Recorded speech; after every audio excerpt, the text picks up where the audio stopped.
मानदेश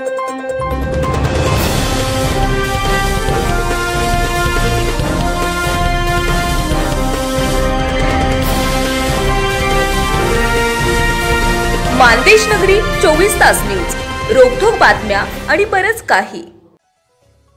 दिशा हॉस्पिटलमध्ये महात्मा ज्योतिराव फुले जन आरोग्य योजना सुरू। डॉक्टर सचिन गवळी। सांगोला शहरातील कडलास नाका येथील दिशा हॉस्पिटलमध्ये आयुष्मान भारत, प्रधानमंत्री जन आरोग्य योजना व महात्मा ज्योतिराव फुले जन आरोग्य योजना सुरू झाली असून याचा लाभ गरजू रुग्णांनी घ्यावा असं आवाहन डॉक्टर सचिन गवळी यांनी केलंय। महाराष्ट्र शासनाची ही एक आरोग्य योजना आहे जी राज्यातील सर्व कुटुंबांना परवडणाऱ्या आरोग्य सेवा पुरवते।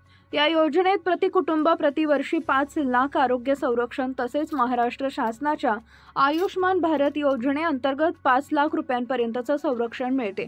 ही सर्व योजना सर्वसमावेशक असून विविध प्रकारच्या आजारांवर उपचार, शस्त्रक्रिया आणि आवश्यक वैद्यकीय सेवा यामध्ये मदत करते। यावेळी डॉक्टर सचिन गवळी यांनी अधिक माहिती देताना सांगितले की सांगोला येथील दिशा हॉस्पिटलमध्ये पूर्वीपासूनच मुख्यमंत्री सहाय्यता निधी योजना सुरू असून या योजनेअंतर्गत सांधारोपण शस्त्रक्रियासाठी निधी, सर्व मेडिकल कॅशलेस सुविधा असून या हॉस्पिटलमध्ये सर्व प्रकारच्या फ्रॅक्चर, ॲक्सिडेंट आणि ट्रॉमा केअर, ऑर्थोस्कोपी, खांदा गुडघा निसटणे उपचार, प्लास्टिक सर्जरी, कृत्रिम सांधारोपण शस्त्रक्रिया, THR, TKR, स्पाइन सर्जरी, जबड्याची शस्त्रक्रिया, मणक्याच्या सर्व आजारांचे निदान व उपचार केले जातात असंही सांगण्यात आलंय।